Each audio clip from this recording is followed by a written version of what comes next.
enchanted realm of Freelution. Freelution's onstage magic is realized through the cooperation of world-class dancers, one of Europe's most coveted choreographers, and an award-winning video mapping team.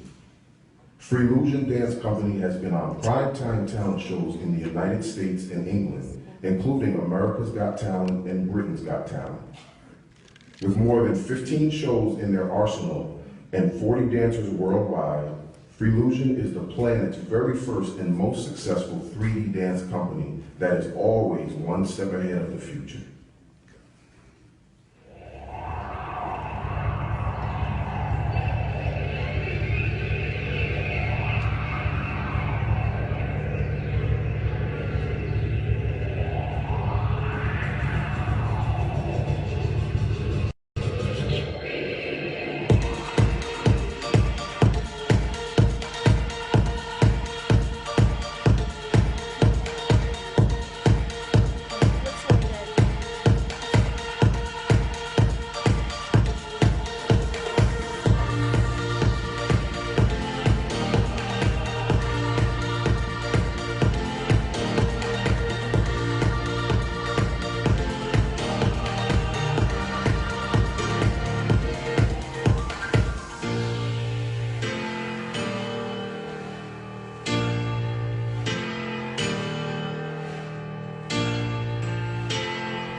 Esteemed guests, please welcome the Vice President for Alumni Relations, Annual Giving and Communications, Donna Thornton.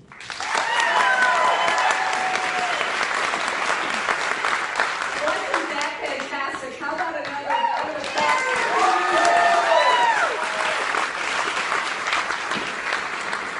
That was an incredible tribute to Rutgers' 250 years of history. Welcome to the Rutgers University Hall of Distinguished Alumni Awards, hosted by the Rutgers University Alumni Association. Thank you all for being here. This is always such an inspiring event. This year is especially meaningful as Rutgers marks its 250th anniversary. The theme for the anniversary is revolutionary for 250 years. Yeah. Not many can say that. All right. Tonight's honorees are the definition of revolutionary. They are bold leaders with outstanding achievements in business, cancer research, patient advocacy, and professional sports. The more than 200 extraordinary alumni who have been inducted into this hall are a huge source of pride for the Rutgers community. We have Paul Robeson, perhaps our most distinguished alumnus. He was an acclaimed singer, actor, humanitarian, and champion of civil rights. Yeah.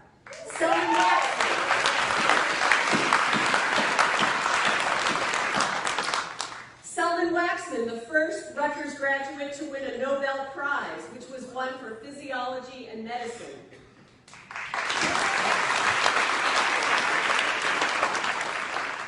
And there's General Flora Darpino, Judith Viorst, Jimmy B, Jim Valvano, Milton Freeman, Juno Diaz, Kristen Davis, Michael Gottlieb, Natalie Morales. I could go on, and you could too. When you hear the names of Rutgers graduates like these, you swell with pride. When you realize that you are part of an extraordinarily diverse and talented community that is 470,000 strong, you swell with pride. When you see a block arm magnet on a car on the Garden State Parkway, or you see someone wearing a Rutgers t-shirt on a beach in the Dominican Republic, you swell with pride.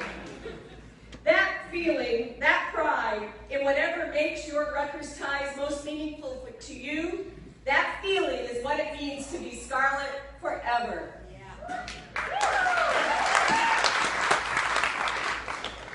Each year, the RUAA invites students to enter a contest to attend these awards, meet the honorees, and network with you and our alumni.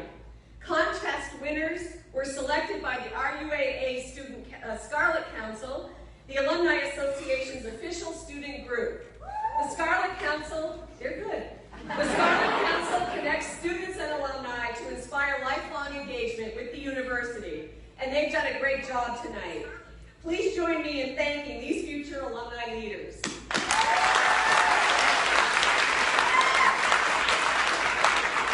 now let's meet the winners of this year's Rutgers Hall of Distinguished Alumni Student Competition. Hi, my name is Samantha Higginbotham. Benjamin Leo. I'm Lauren Ankabuse. Hi, I'm Sagar Patel. I aspire to be like Song Poblete because she takes her nursing beyond the bedside. I aspire to be like Puti Mahanyela because of her success both within her industry as well as her success in giving back to the community. I aspire to be like Stephen Chazen because I share similar career aspirations as well as humanitarian efforts. I aspire to be like Jason and Devin McCourty because they've used their platform as successful NFL players to inspire change in the lives of others. To be a successful leader like Stephen Chazen, it takes hard work and perseverance. You have to have good communication skills, be a great team player, and be very driven. In order to be a successful leader like Jason and Devin McCourty, I think you need integrity, awareness, and support. Being able to be hardworking and dedicated. Learning from successful alumni who were once Rutgers students is extremely motivating. As graduation approaches, it makes me all that more driven to pursue my education and be the best that I can be out there in the professional world. I think it's an awesome experience to be able to learn from successful alumni who were once Rutgers students. It gives me the confidence to be able to find my own success in the future. I hope that one day I too can be an example for the Next generation of Rutgers students.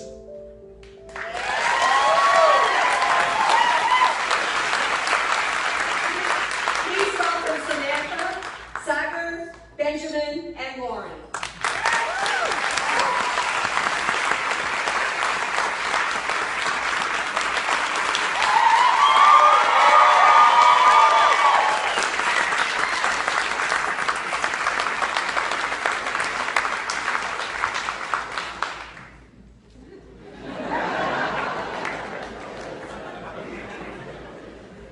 Please welcome the president of Rutgers University, Robert Barchi.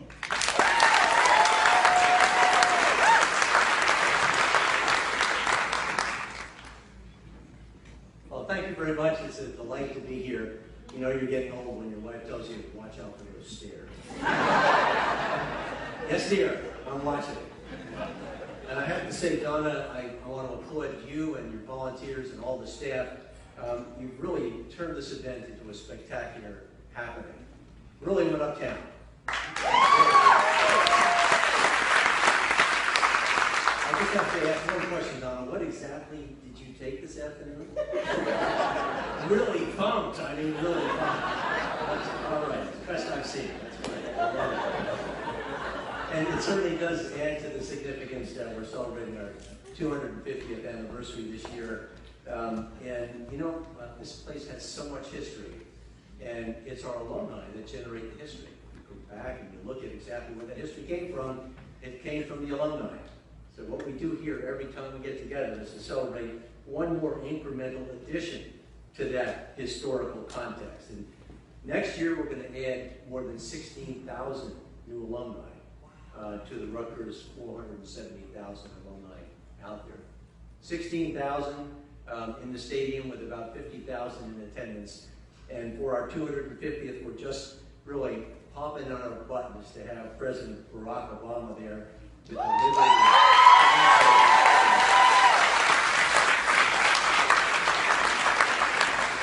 But here's the deal. Tonight, we're giving those new alumni something to aspire to, because tonight we're giving them examples of what former graduates have accomplished and what we hire, what we hold up as being the highest achievement in our graduates, that they can look at and say, wow, if I could do that, if I could aspire to that, I can set a target on the horizon and march to that. That's really amazing. Well, I don't get a chance to get this many alumni in a room all at the same time. So if you think you're getting away without my saying anything at all about what's going on around here, I'm sorry. The doors are locked. So let me just tell you a little bit, no more than 30 seconds about what's happening here at your alma mater and about where we're going these days. There's a lot of excitement, a lot of momentum, as we like to say. But first, let me just point out that momentum happens because of a team and a continuity and a group of players that have helped it along at every step of the way. And I just want to make sure that we acknowledge that President Richard McCormick is here with his wife, Joan.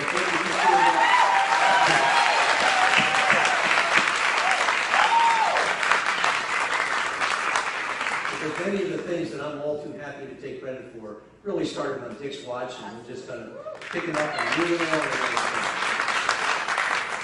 So let me just hit a couple of high points for you about what we're trying to accomplish here and where we're trying to go. First, raising the academic profile of the university. You know, when we got together 4 years ago to do a strategic plan, one of the top things we said was we're going to get other people to recognize what a great university this is. We didn't say we're going to build a great university. We are a great university. But we're going to get other people to recognize this as one of the top research-intensive public universities in the country. And we've been chipping away at that. Last year, we started a new honors college, brought in 500 of the best and brightest students from New Jersey that would have left this state otherwise. I can tell you that we just closed the admissions to a new class of 500 kids. And those 500 kids have an even better academic profile than the ones that came in last year. So we're on a roll with that. When I look at admissions, we're pretty maxed out here on New Brunswick. We don't have room for many more students, but we are committed to grow in Newark and in Camden, and I'm delighted at the end of our recruitment season, as we look at our new class in those places, our new student numbers are up 21% in Newark, and they're up a whopping 51% in Camden. Wow. Somebody feels something right. So the message is finally getting out there. And here on the AAU campus, because we have to measure those things, we look at SAT scores a little more carefully. And we were on a plateau for about a decade, where we didn't go up, we didn't go down, we sort of stayed level. And one of the things that I know President McCormick wanted to do, and that we are moving forward with, is to get on an upward trajectory. And over the last 4 recruitment cycles, we've increased SAT scores 10 points a year, for 40 points. And this year, we just closed out our recruitment cycle for another 11 points. So that's over 50 points in that period of time. And I have to tell you, moving an institution this big, that far, is a big lift. It's a heavy lift. It means people are looking at us and they're seeing Rutgers as the place to go, rather than the place that they go if they don't get in X, Y, or Z. You fill it in. And what I'm seeing when I'm out there in the community isn't, oh yeah, well, my daughter, my son, you name it, put it in an application and we'll think about Rutgers. Now I get, what do I have to do to get in? Right? That's the difference. And it comes in part because of what you're saying out there. Our research activity is now up in the top 25 in the nation, bumping up against $700 million a year. And just let's talk a minute about another area where we're raising our profile, and that's in the health sciences. 4 years ago, we were just in the process of thinking about an integration. We had some health sciences here, but really not the major chunks of it. Right now, our public health undergraduate major is ranked number 4 in the nation. Wow. Our social work undergraduate program is ranked number 3 in the nation. Our nursing program was 79th 2 years ago. It's 25th last year. And here's where it all comes together. USA Today published its ranking of the top 100 universities in the nation where you should go for undergraduate healthcare education. And Rutgers was ranked number 2. And we now recently announced the creation of Rutgers Health, bringing our 1,000 clinicians together, our physicians and our dentists and our nurses and our PTs and OTs and our pharmacists, into an integrated group practice called Rutgers Health, working together as the team to deliver healthcare in the future. And another area where we're raising our profile is in sports. I'm just going to talk about Rutgers New Brunswick for a moment, but I tell you, I'm a slow learner. 2 football coaches, 2 ADs, 2 basketball coaches. I think I finally got it right. I think we finally got a team that really knows how to knock it out, really knows how to recruit. And I'm looking down the road at the 4- and 5-star kids who are signing up for Rutgers now, who are going to be playing here next year, 2 years from now for sure, 3 years. And those majors will really be competitive. I have to tell you, we're already competitive in the Olympic sports. Just remember, our women's soccer was number 3 in the nation, number 4 in the nation this year. And our wrestling team was ranked number 10. And men's lacrosse is playing tonight for the championship of the Big Ten. So, when somebody tells me that Rutgers doesn't belong there, they're not paying attention. They're not paying attention.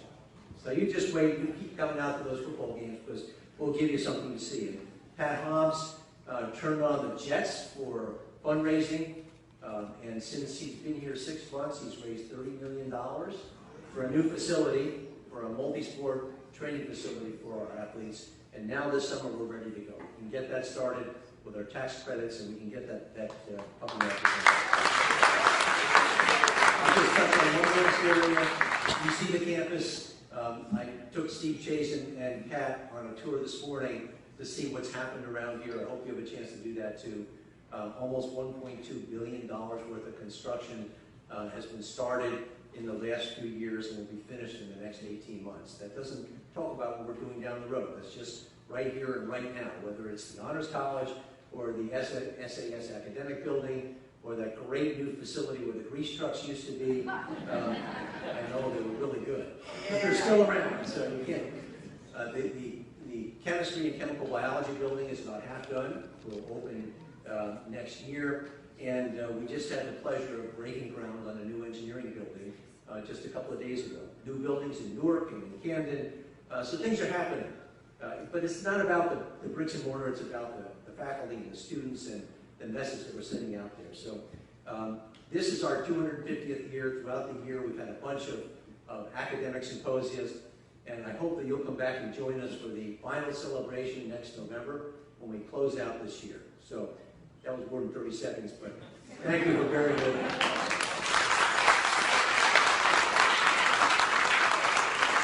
So that's really the backdrop for these 250th anniversary Hall of Distinguished Alumni Awards tonight. That's the surround that puts the halo on what they've done. Induction into the Hall is truly a distinction. If you think about it, there are only 223 members that have received this honor out of 470,000 living alumni. So that's a very, very thin cut. We're proud tonight to welcome 5 new honorees. You've already been introduced to them. They've excelled in their areas, whether it's corporate leadership or philanthropy or professional sports or working to fight humankind's battles against disease. These are absolutely fantastic people. And each one of them has done something beyond just what they were in the business to do. They've done their business, they're great at it, but they've also taken that success and turned it to the population, turned it to the good of the community, turned it to other issues that needed their attention, and that their leadership could act as a lever to get us some more action. So as the videos that you see are going to demonstrate, we can learn from all of these folks about the roads that they travel on their way to achievement, and they are absolutely exemplars for our graduating students and our recent alumni. So I applaud them, I applaud you, I thank you for sharing this special evening with us and with them, and now we'll take you off to the first honoree. Thank you.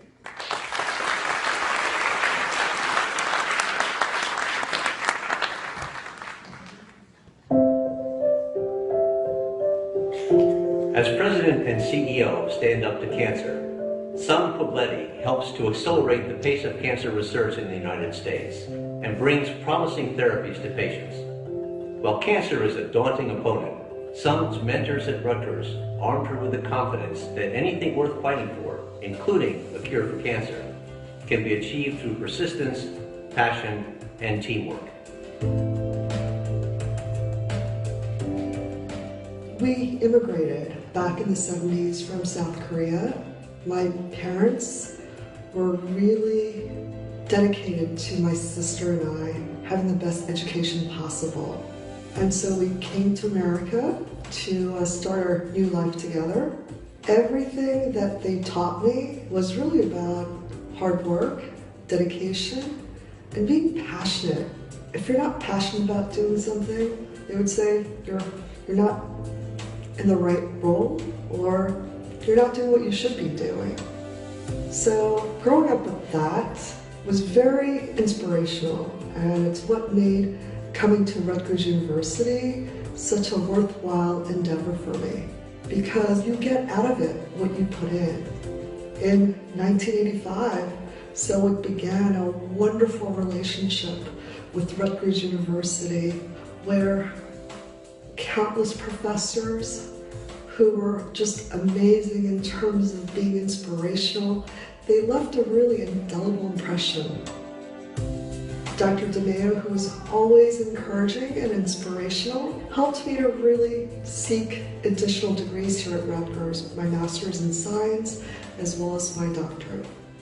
Rutgers taught me a great deal of life lessons. It goes back to the fact that when you fail, it's probably the worst experience anyone can go through. But I learned from my professors that failure comes with innovation. And if you want to think outside the box, if you want to create something novel, failure is going to happen.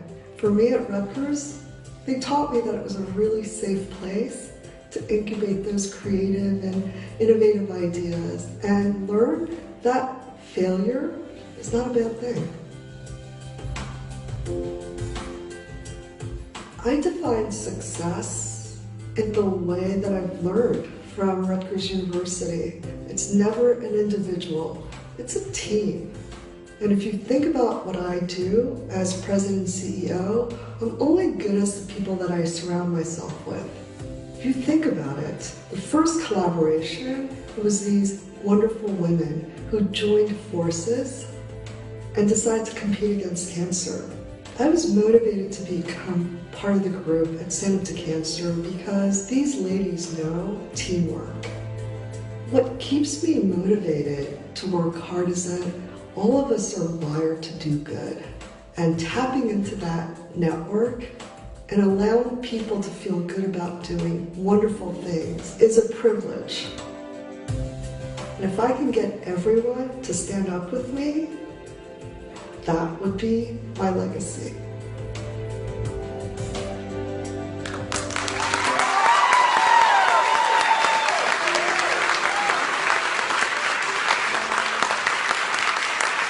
Please welcome Sully Colbert.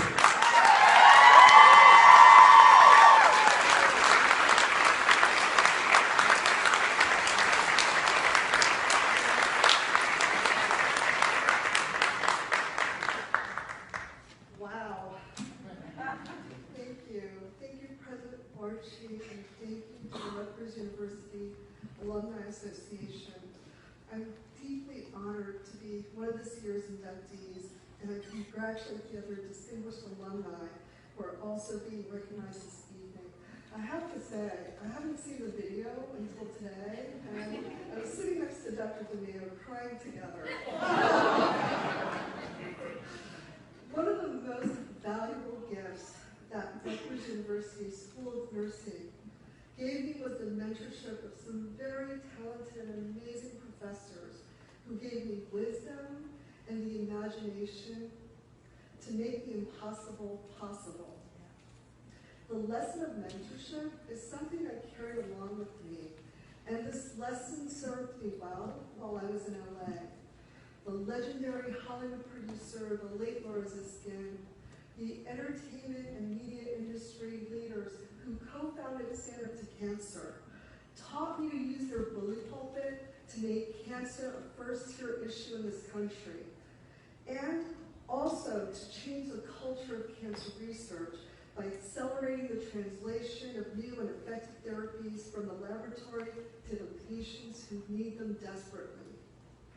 I have the privilege today to lead an organization that saves lives. And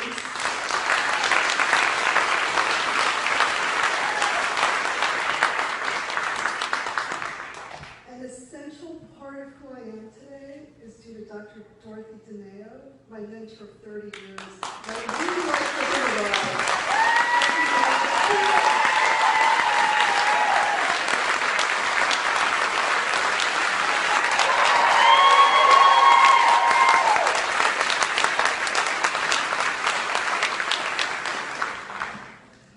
Tonight's recognition is especially meaningful to me, not because I spent most of my adult years here. No. Rutgers is where I discovered a sense of purpose. We all ask ourselves, what is our purpose? How can I change the world? When I find myself in those moments, I think of my time at Rutgers. I think about the Rutgers Shield and how it boldly promotes the principles of teaching, research, and service. Those three words are at the heart of a proud tradition that has stood for 250 years.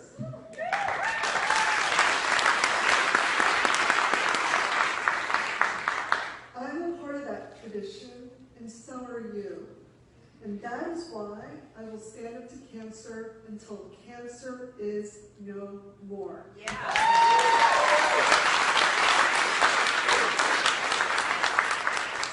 Finally, to my generous friends, I love you dearly. You know who you are. And to my beautiful mom, my life's mentor, my sister, Bill, Addie, Eva, Jay, and Justin, who always support me, even if it involves Hollywood. Thank you so much.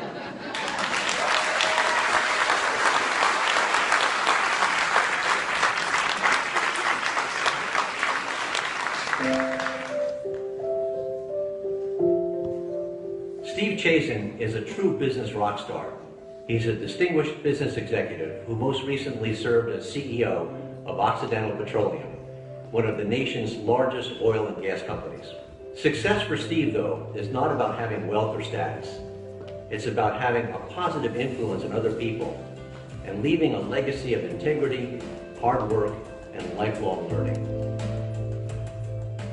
Over the years, I've met lots of interesting people, CEOs of big companies, college professors, a wide range of people.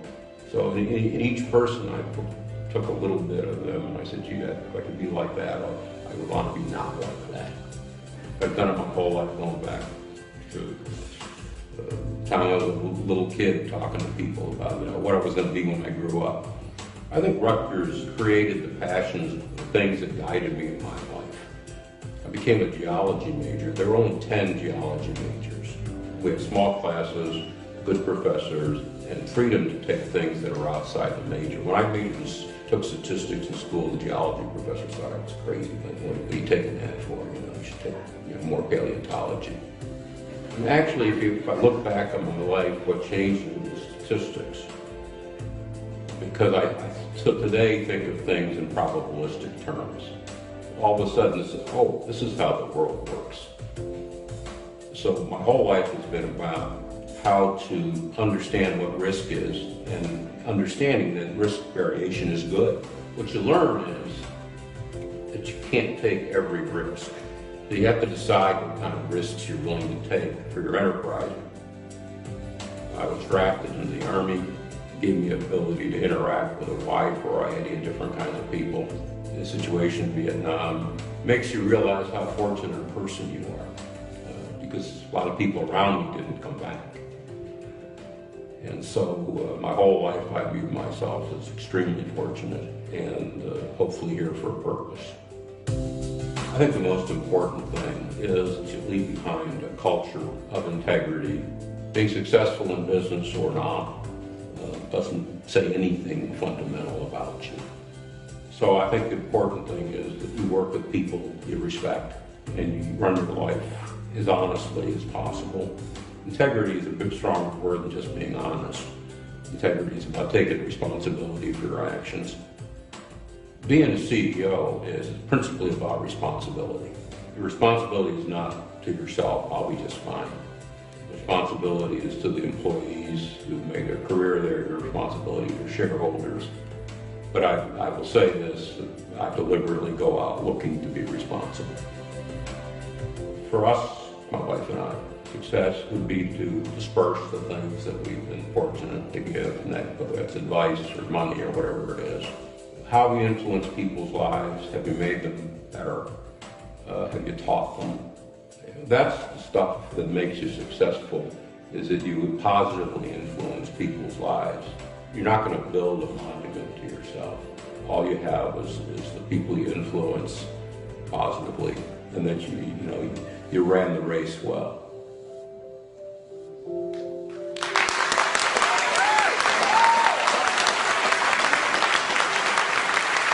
Please welcome Stephen Chazen.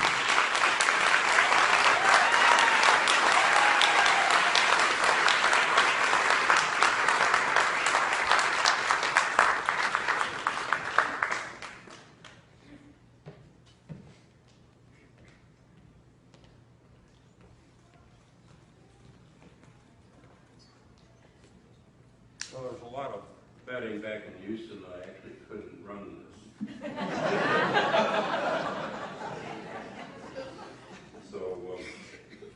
So far they've been right.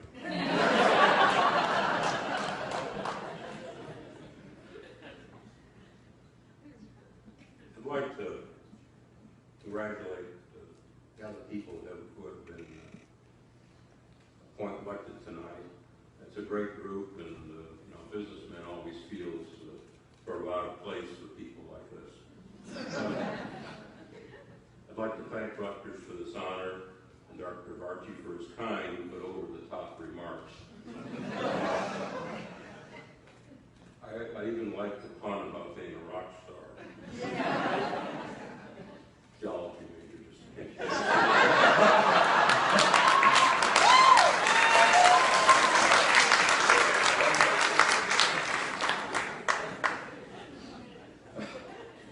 Over a long professional life, I've learned something from virtually everyone I come in contact with. Some learnings were what not to do. Some were what one should strive for. My Rutgers experience had that balance. There were inspiring professors who taught on inspiring topics, and professors who had clearly made the wrong choice in career, who were responsible for teaching fascinating subjects. Occasionally, an inspiring teacher was matched with a fascinating subject. There were uncaring administrators, the ones that would go out of their way to help the struggling freshmen. But Mason Gross was president when I was here.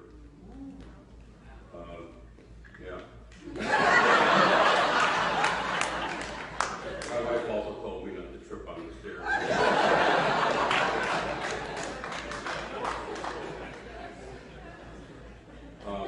I also often wished I had his gravitas. For those who were around then, he had an incredible presence. But I wondered why he wasn't more approachable. This diverse group, these professors, I'm sure unwittingly influenced my life. I learned something useful from all of them. Perhaps the greatest learning of all in a long career is that in a long career one can, quite by accident, change a lot of people's lives. As I've started to retire, I get these letters from people whose lives I influenced who I barely remember. And then I get ones that people I do remember well. Therefore, it's important, it's best to try to be the best you can every day. The key word being try. I also acknowledge my wife Pat for putting up with me for nearly 45 years.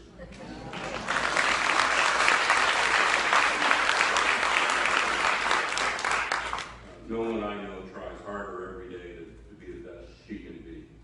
Thank you.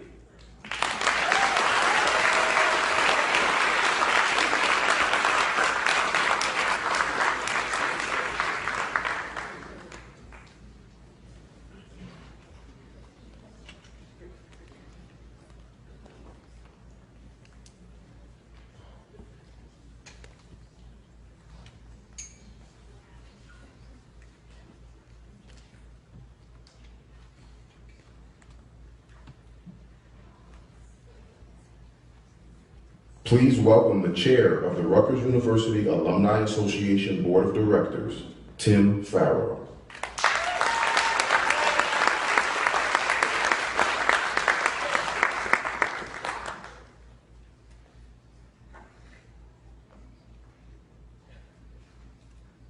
Congratulations once again to Stephen and Son. And I would be remiss if I didn't give a special thanks to Son. I've had several conversations with her over the past several months. And if it's not enough what you've heard in terms of the incredible career and person she is, I can say from a personal perspective, in helping me deal with the situation with a family member that's deeply personal to me, Son's been there several times over the last few months, literally taking phone calls in the middle of a board meeting with, I think, Katie Curran sitting next to her. So again, I want to thank her.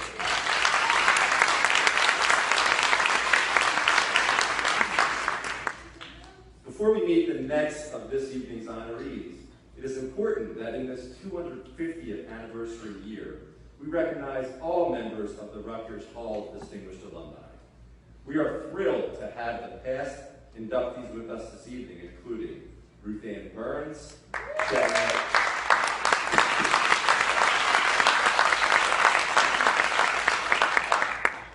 Sharon Carmazin,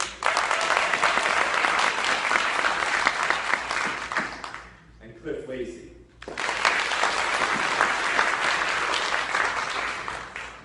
Thank you all for being here tonight. You truly embody Scarlet Forever.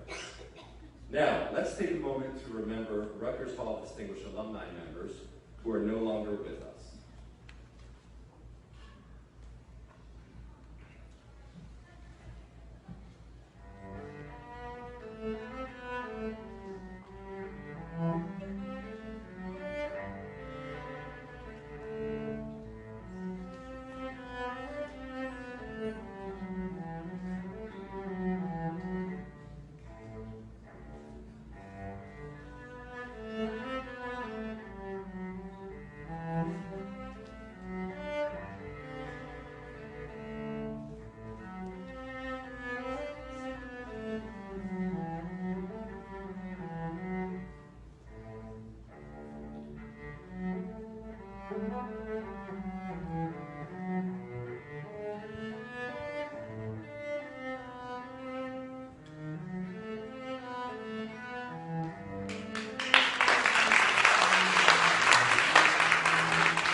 this group of alumni has left. Honoring their lives and what they achieved is what the Rutgers Hall of Distinguished Alumni is all about. Thank you also to Rutgers student Yin Lee. Wasn't she magnificent?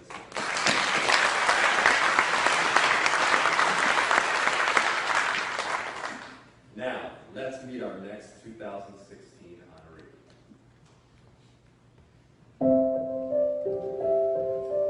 Pootie Mahanyela knows a thing or two about investing. After serving as CEO of a South African investment holding company, Pootie founded the investment group Sigma Capital. As a business leader, philanthropist, and mentor, she has provided women and youth with educational opportunities and helped them to achieve their dreams. For Pootie, these are the investments that will have the greatest return in the long run. I grew up in an apartheid South Africa. Early in the years, my parents decided to put us into one of the first multiracial schools in South Africa. And so my parents tried very hard to make sure that we had a different view of the world, to see that, you know, people of all races can live together and that you don't have to be limited by the way that you look. You just are who you are. The greatest influence in me coming to Rutgers was my father. He had a dream for both my sister and I to study internationally, to get an experience outside of South Africa. Being at Douglas College was a uniquely different experience because it was a community in itself, but being part of the whole Rutgers University opened up the opportunities even further for growth. I was in just about every committee there was. I had a very full student life, and it was wonderful. I also then, started assuming leadership roles. I suddenly had this new personality, this confidence of really being myself and not being afraid of what anybody thought, because there were so many people from different countries here. There was so much diversity that you didn't feel like you were different because everybody was different. And so it was incredible. Having that confidence was so important because for me as a business leader, that became an essential part of who I was to be. When the new South Africa dawned, that was the year when I was graduating from Rutgers. I'm very thankful for having had the experiences that I had, of being able to see that there's so much more to life. I've had significant mentors in my life, and what I learned from them is the importance of being able to give back what you receive as well. And so that's why, for me as a professional, being able to give a bit of my time is just such a small part of what I can do for somebody else. I've been very fortunate in the work that I've done. What I loved most about Shanduka was the work that we did with young people. Through the foundation, we went into schools, government schools, and we would provide the science laboratories and all of the equipment that was required in schools so that young people could grow up in the right schooling environment. And so we made this focus on education and commitment as well for the new company that we've started, Sigma Capital. And this falls in line with this whole issue of paying it forward, which I learned at a young age. It's important that you're not just focused on the work that you're doing for profit and for shareholders, but that you're also focusing on the work that you're doing for the community and the environment that you are working in.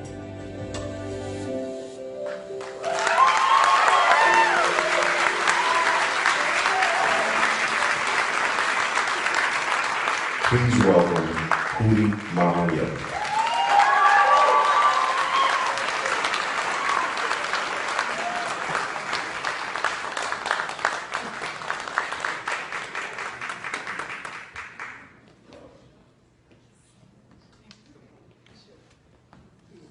Good evening. It's so wonderful to be here. And I have the same issue as you did, of always putting everything on my phone. I'd like to give a special word of acknowledgement and thank you to Dr. Barchi, the President of Rutgers University. Thank you so much for having us here, and thank you mostly for this significant award that I'm receiving tonight. I'd like to specifically thank Dr. Penelope Latimer, whom I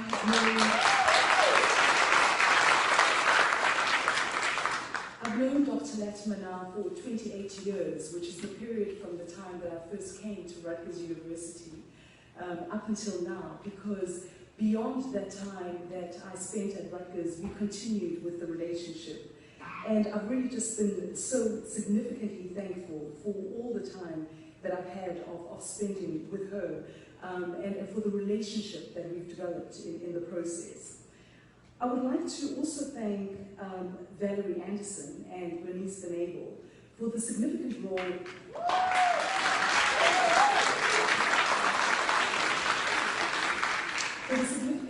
that they played in my receiving this award.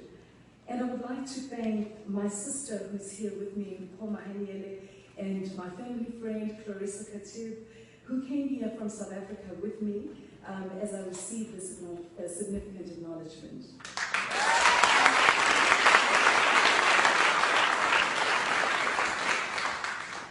There's a Latin phrase which says, and I'm not sure if I'm going to pronounce it properly, but I will say it anyway. It says, ad astra per aspera, and it means through hardships to the stars.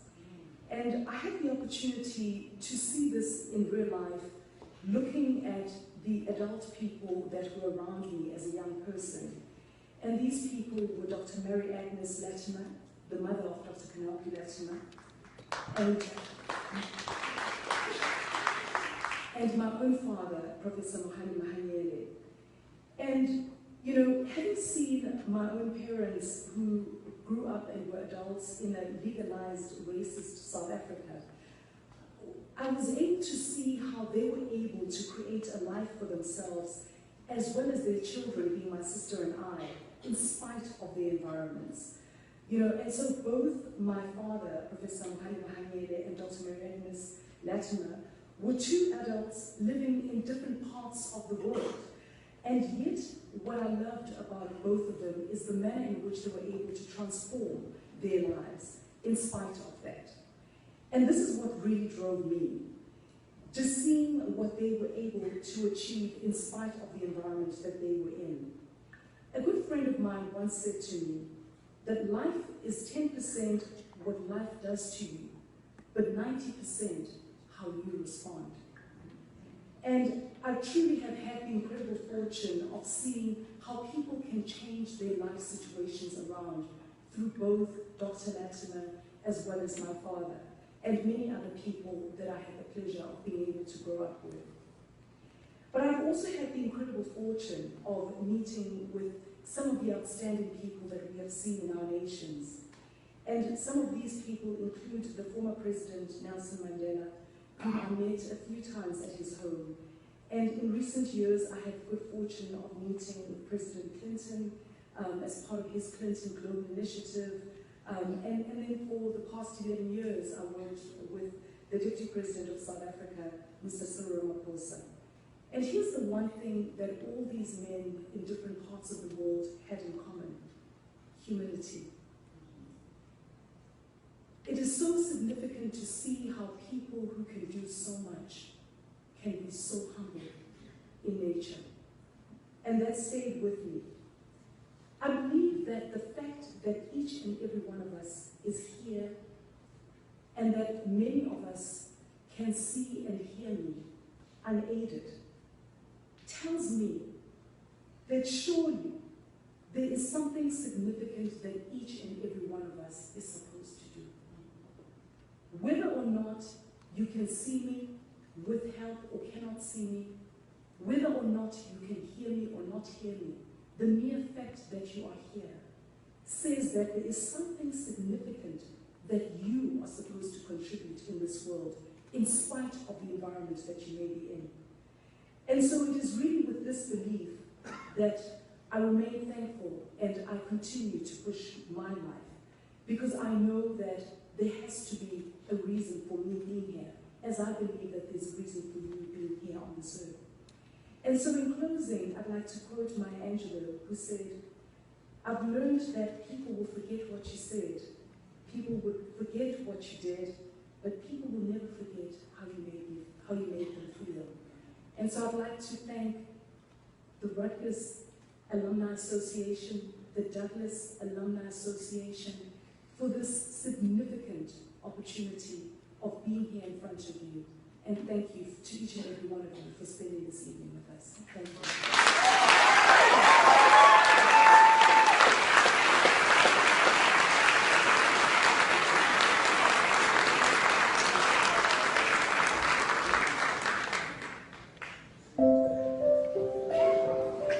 Twins Devin and Jason McCourty have been a part of the Rutgers family since they attended the university and played for the Scarlet Knights football team.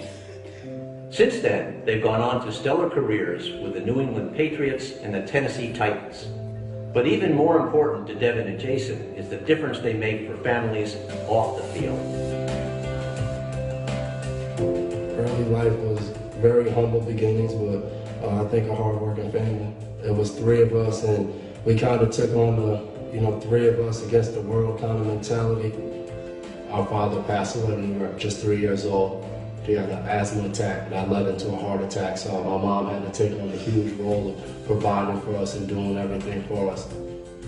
Our mom was strict. She stayed on us in school and sports, watching what she was able to do for her kids and take less for herself. I think pushed us to, try to be a difference maker in communities and doing the right thing. As I look back now, I really see myself entering college as a young, immature man, and by the time I graduated 4 years later, becoming a man and having a foundation that I would take with me into the pros, NFL, and just more generally just into life. Coming to Rutgers, it's instantly family, it's togetherness, it's a true home. For years we all walked around with bands on that said family. Forget about me, I love you was, really the mantra of our team, and it was what we were built on. I remember Coach Shiano putting it up on the board when we were in the meeting room, and his belief was success was peace of mind, that you did everything you possibly could do to be everything you possibly could be. And that's something that really stuck with me. I felt like Rutgers laid that foundation for those 4 years of just growing into the person I am today. Then I also remember everything Coach Shiano instilled in us as far as discipline and, outworking the guy next to you. So I think there's no better feeling than when you leave college and to go into any profession of just saying, I'm ready for this. My mom always preached to us, once we make it, how important it would be for us to together make initiatives and move forward with things we can do to help our community. Being part of the Tackle Sickle Cell campaign, it's humbling, and it also shows you, I think, life. What we do on the field is important to us because it's our job. But you talk about the grand scheme of life, to be a part of something way bigger than ourselves, it lets you realize, this is what's important. Sickle cell disease is something that's been near and dear to Devin and myself because the disease is in our family. That kind of pushed us in that direction. And we were able to partner with Embrace Kids and talk to them about some of the issues they were having with trying to raise money and trying to put a face behind the sickle cell disease. We couldn't even imagine that it would grow into what it's grown into today. My mom always gets approached. How proud are you? You have 2 sons in the NFL. You have a son that won a Super Bowl. She said it so many times. I'm most proud of what they do off the field. She says when I can be around them and see them interact with other kids and interact with other families, I can see their passion and their heart is truly in the right place. She said that lets me know I did something right with them as men.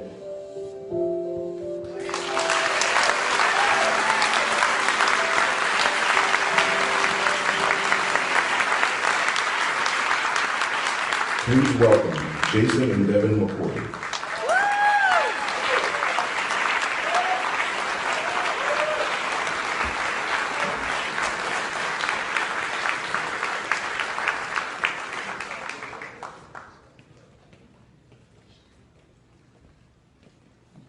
I'll start off with saying I'm very proud of Lauren. She was really nervous about holding on to both of us.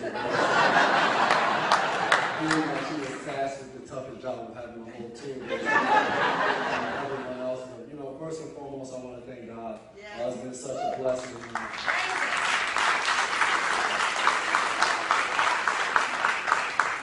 Us two to be standing here before you, to be able to, I guess, obtain the professions that we've been able to obtain, the probability is against you. And for us to have two twin brothers to be there has just been amazing. I want to thank the Rutgers Alumni Association, our president, everyone that spoke before us. Just tremendous to sit there in those seats and listen to the journeys that you guys have taken. We can learn just from listening to that. And everybody talked about mentors, people that have helped them along the way. And there's no bigger mentor I can discuss than my mom. You heard it in our video. She's been everything from, I guess you can obviously say birth to when Deb was kind of kicking me in the womb and hanging on to my coattails then. She's done a tremendous job from day one. She was hard on us. We were the kids that were always forced to be in the house when everybody was still out playing. We were the kids where if we didn't get at least an A or B on a test or homework or whatever,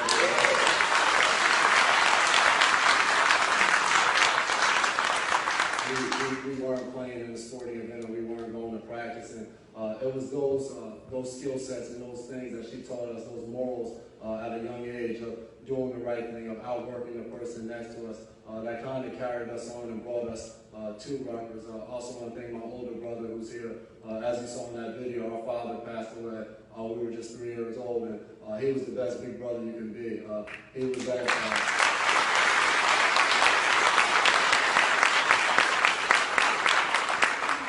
He was that guy that pushed and he was proud. And to this day, he's bragging to everybody about us too. And that was special for us as two young kids, having someone that believed in you so much. Our stepfather's also here, somebody that entered our life at a young age and has continued to help us grow. So we've had so many different supporters to watch us. I remember my mom made the decision to send us to St. Joe's in high school, a high school that was different from what everybody else was going to. And we were nervous about going there.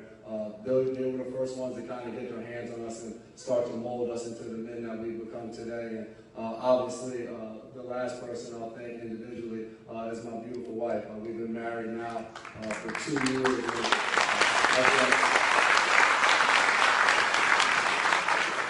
I guess for both of us, the best thing that Rutgers was able to do was enable us to connect with the women that we later on were able to marry. I've now been married for a full week. So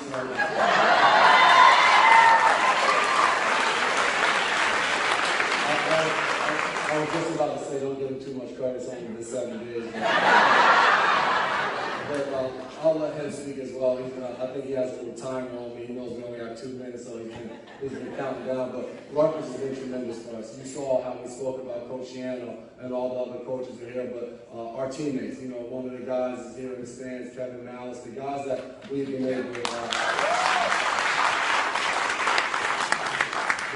the guys on the team, the coaches, the professors, the people in the cafeterias, the different connections that we've been able to make here at Rutgers has been tremendous. We still talk to a lot of people here, and as we said in our video, this is the foundation. This is what taught me about life. This is how I carry on. This is what grew me into the father I am today, the husband I am today. So I'm very proud of this prestigious university and very honored and humbled to be standing before you, but I'll let David come in.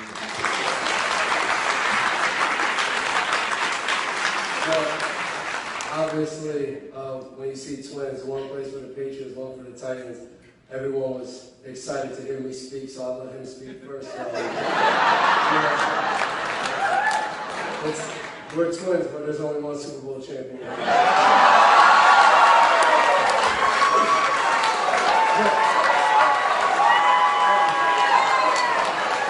On a serious note, really echoing everything he said, and leaving off, again, thank you, Mom. I know he said it, but I definitely need to say it too. And again, like he said, thank you to my beautiful wife too, who's here, and 7 days strong, and we're still here. But as Jason spoke about, coming to Rutgers and moving forward in football was definitely humbling. We were guys that come out of high school, people didn't say, you know what, someday you'll be playing on Sunday. We came here, we worked our butt off, just try to make it in the NFL, and that's been a blessing. But I would say probably about 4 or 5 years ago, I got the opportunity to sit down with Glenn Jenkins at Embrace Kids Foundation and just share my passion with them, tell them about my aunt who had the disease, and watching her different struggles. You know, now at the age of 64, she's legally blind.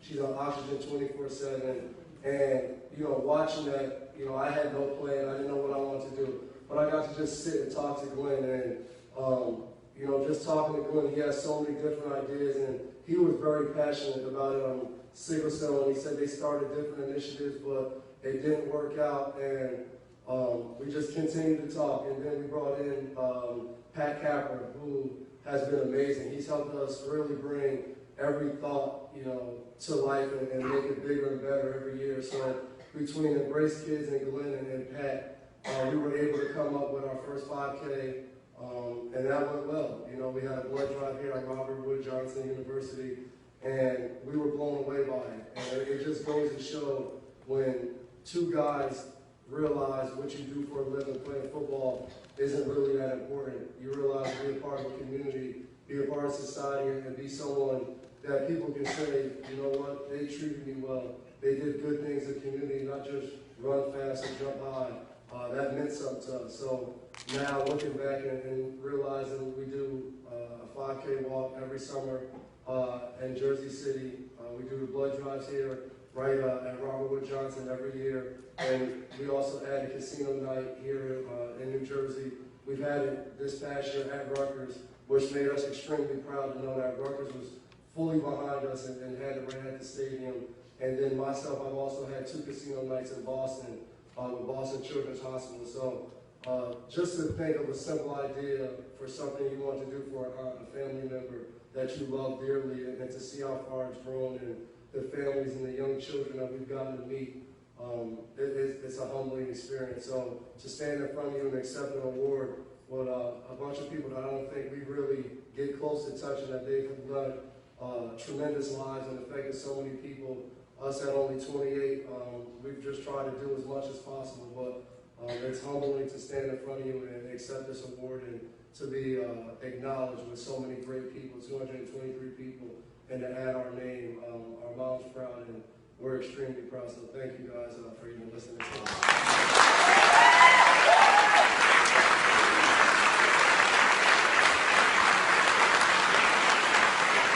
Please welcome back to the stage, Donna Ford.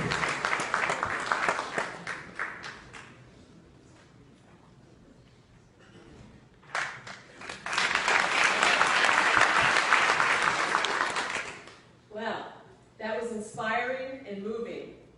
What incredible and accomplished alumni. Such a proud evening for Rutgers.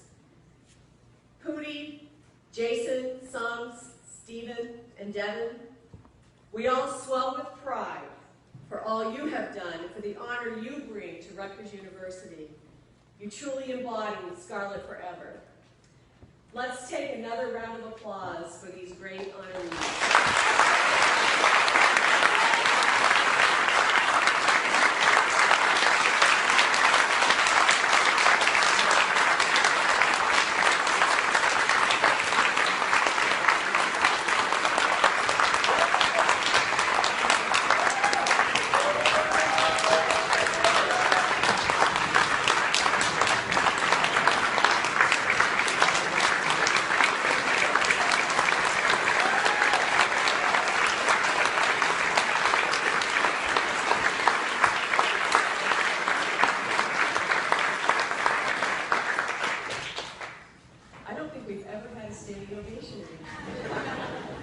Now it's time for the party across